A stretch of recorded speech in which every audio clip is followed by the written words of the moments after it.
A major concern for countries all over the world now is pursuing vigorous trade and economic cooperation in an era of expanding globalization and interconnected economies. The recent emphasis placed on expanding trade and economic cooperation between Iran and Burkina Faso has captured the attention of international observers. These two countries are looking for new ways to work together to take advantage of their differences, build partnerships that will benefit both parties, and unlock unrealized economic potential.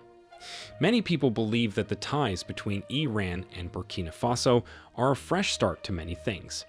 In today's video, we will examine the importance of this developing connection and throw light on Iran and Burkina Faso's intentions, prospects, and possible obstacles as they pursue this course of economic cooperation. The head of the Iran Expo 2024 organizing headquarters, Majid Takbiri, asked Burkina Faso's commerce and economy ministers to participate in the expo to promote mutual trade during a meeting with Burkina Faso's ambassador to Tehran, Mohammadi Kabare. Before we get into details, we would like to explain to you what Iran Expo is all about. It is all about the policy of exporting the Islamic Revolution. Iran's foreign policy is based on the idea of exporting the Islamic Revolution, which aims to replicate the lessons learned from the 1979 Iranian Revolution in both Islamic and non-Islamic countries.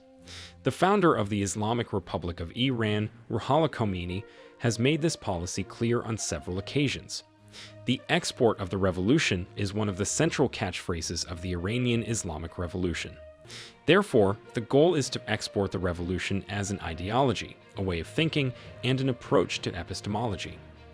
Khomeini argues that government must be run following traditional Islamic law and ruled by a leading Islamic jurist providing political guardianship, and that because God did not will this form of government only for the country of Iran, it cannot be limited to them. The basis of the Iranian Revolution was to provide the ground for the spontaneous rise and movement of Muslim nations by modeling, educating, and propagating without interfering in the internal affairs of other countries and societies. Iran has not seen itself obliged to impose the Islamic Revolution through the use of force and influence in the structure of other societies.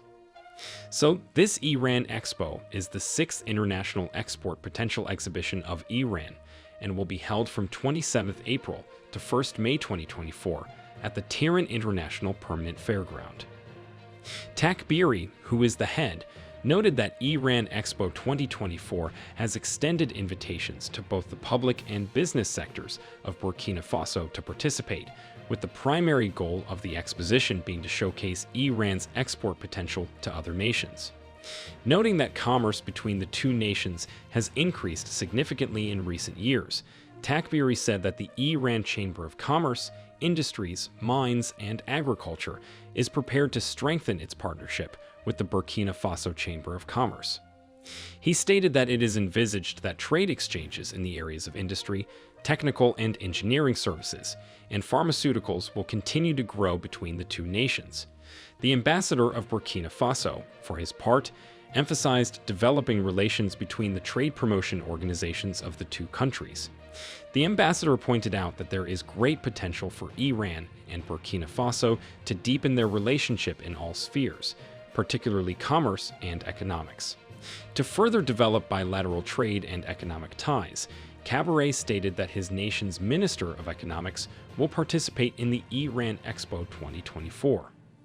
Bear in mind that recently, Iran's ambassador to Burkina Faso, Mojtaba Fakihi, in a meeting with the foreign minister of the African country, discussed the expansion of cooperation in the fields of economy, science, culture, and technology. The two parties discussed the African nation's participation in the Iran Expo 2024, as well as the development of bilateral trade and economic ties.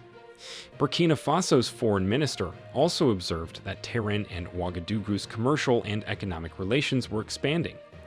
During the conference, it was decided that the relevant organizations should be required by the foreign ministries of the two countries to follow up on the documents signed at the first Joint Economic, Scientific, Cultural, and Technological Commission.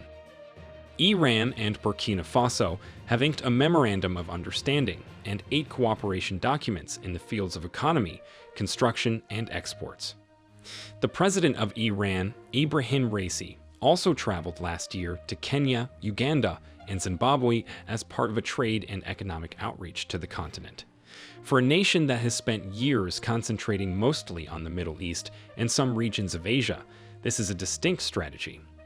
Tehran seems to be going outside more and more to diversify its economy in light of the sanctions imposed by the United States. Following the seizure of the U.S. Embassy in Tehran, the United States imposed restrictions on activities with Iran under various legal authorities since 1979. The Department of State's Office of Economic Sanctions Policy and Implementation is responsible for enforcing and implementing several U.S. sanctions programs that restrict access to the United States for companies that engage in certain commercial activities in Iran. Iran stepped up its diplomatic outreach to developing world countries. After then, U.S. President Donald Trump ditched a nuclear pact in 2018 and reimposed sanctions. Raisi's trip to Africa was the first by an Iranian president in more than a decade and represents a bid to diversify economic ties in the face of crippling U.S. sanctions. Burkina Faso is definitely gaining a lot from this. Iranian oil minister Javad Aoji said in September of last year that Iran will contribute to building an oil refinery in Burkina Faso and would supply the West African country with oil products it needs. He went further to say that the petroleum sector cooperation between Iran and Burkina Faso will expand in the future as part of agreements that were reached between the two countries. He did not elaborate on the financial details of petroleum contracts signed between Iran and Burkina Faso, but said that the African country has some good mines that could service the needs of Iran's metal sector. Iran, Russia, and other Western rivals have seized fresh chances as a result of a series of coups that have occurred since 2020 in 6 former French colonies in the Sahel and West Africa: Burkina Faso, Chad, Gabon, Guinea, Mali, and Niger. Iran and other opponents of Western dominance see the coups as a valuable geopolitical opportunity to foster stronger relationships in Africa and, more broadly, the global South. Burkina Faso, Mali, and other countries in the Sahel are major repositories of gold, uranium, lithium, manganese, phosphates, limestone, zinc, bauxite, salt, granite, and other valuable natural resources. Deals between Iran and these African governments can potentially provide opportunities for Iranian companies to exploit this natural resource wealth and bypass crippling sanctions. Yet there are obvious limits to what these developing countries in Africa can offer Iran. The Islamic Republic of Iran's resolve to increase its influence in the Sahel and West Africa should be interpreted less as an attempt to bring about significant economic gains and more as a component of a larger plan to seem less isolated on the global scene. Bear in mind that Iran recently became a member of the BRICS, a consortium of growing economies.